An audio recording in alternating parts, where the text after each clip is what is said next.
How unusual is the 2016 election cycle? Well, usually the New York State primary comes so late it doesn't make a difference, but this year could be different.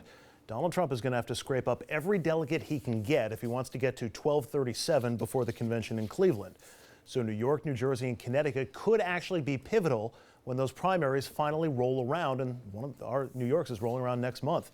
Tri-state area has more than 160 delegates up for grabs, so if the Donald grabs a big chunk of them, that could put him over the top. And first of all, Jerry, can you remember the last time New York State was actually relevant in the primary process? No. Finally, New York is relevant. I've always sort of been frustrated that New York has been the ATM for candidates, but it hasn't really been a decider in elections or anything like that. So it's wonderful that New York is in play for something. It's wonderful Connecticut, New Jersey are in play. Our viewers in New Jersey should be upset because it's on the last primary day with California. I mean, talk about waiting to the very end. But Assemblyman, I'm curious, what are you hearing from your constituents and from your colleagues, particularly in the Republican caucus, about Trump and his impact in New York?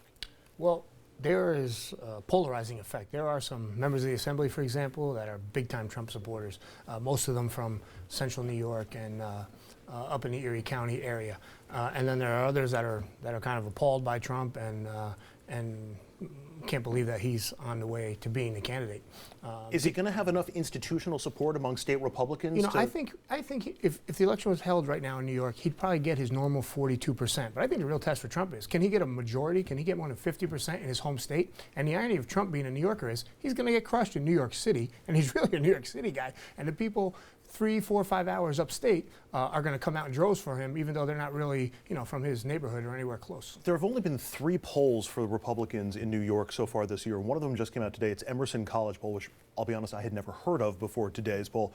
Put Trump at 52%. Dominic, do you believe he's at 52% among Republicans in New York? Yes, I think well, one, to piggyback on the Assemblyman's point, the divide that we have heard about for years, I mean, let's be honest, between upstate, downstate.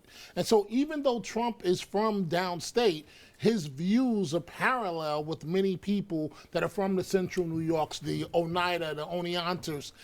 I don't think New York is going to be a problem for him at all. I think it would be embarrassing for Trump if he lost his home state. I think he can clear a majority, and that Trump train is going through, and I don't really think it matters for him with institutional support.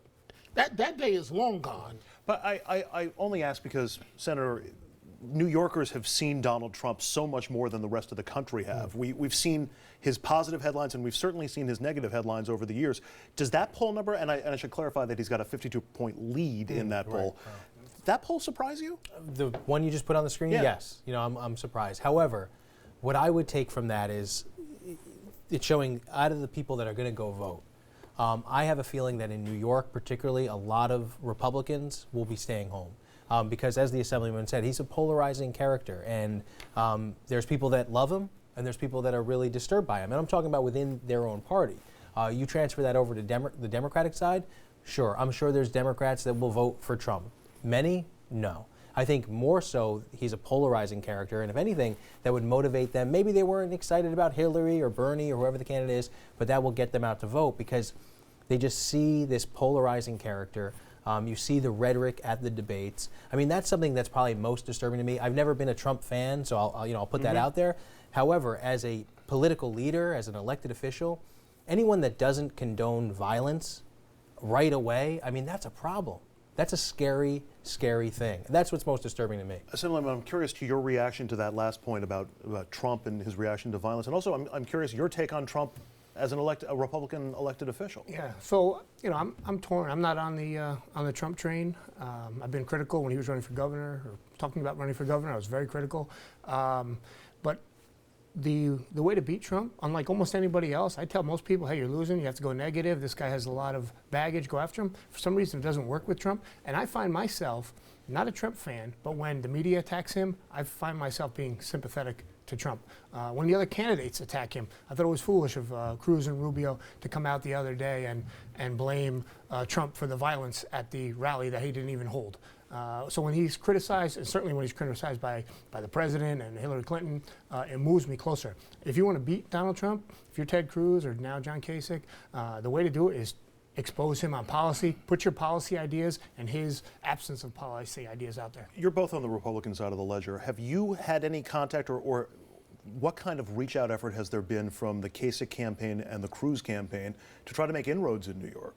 Jerry, have you heard of any? No, I mean, there's not a whole lot of inroads as far as I understand. I mean, I think, Trump is clearly leading. I just want to make one point on that Emerson poll, though. I read somewhere it was a few hundred people that were polled, so I don't know how accurate is that or how far ahead he actually is, but generally the polls have been putting him ahead. But, if we separate the state, upstate, downstate, Hudson Valley, New York City is not going his way. Upstate, though, it's sort of captured, I think, a lot of sort of the frustrations about the economy and the jobs, and they keep hearing about how we're restoring the state, we're restoring the country, and it's not necessarily happening. So that's the sort of success he's having. And I agree, if you want to knock Trump, it's got to be about the substance. You have to go after his lack of knowledge, his lack of policy, and just keep going. It may not be enough. That's the unfortunate part. But that's how I think you just keep exposing him. Are there bad candidates running against Trump or bad campaigns being run? Because I'll tell you, I'm a registered independent, and I've seen in other states the calls for independents to register over one party or the other to try to vote against Trump as the. Haven't seen anything like that in New York. Haven't heard anything like that in New York. Meanwhile, you've got Kasich and Cruz going after each other and sort of leaving the big dog all alone. Assemblyman, what do you think? Is it bad campaigns or bad candidates? I think Ted Cruz is a great candidate. If you look at Ted Cruz and you listen to him, he's kind of like a Batman villain. He's very, very off-putting and very unlikable. You mean that in a good way? No, I mean that in a bad way. And yet he's won like 12 states, and yet he's doing pretty well in the delegate count. So I think it's his campaign operation is very good, despite his lack of likability. And, a lot of people think you vote for the person you want to look at on your TV for the next 4 years, and he doesn't have that. The mistake that the Kasich and Ted Cruz and all the other Republican candidates, they made the same mistake that Hillary Clinton made in 2008. In 2008, Hillary Clinton, the presumptive nominee on the cover of Time magazine, blah, blah, blah. Here comes this good-looking upstart African-American out of Chicago.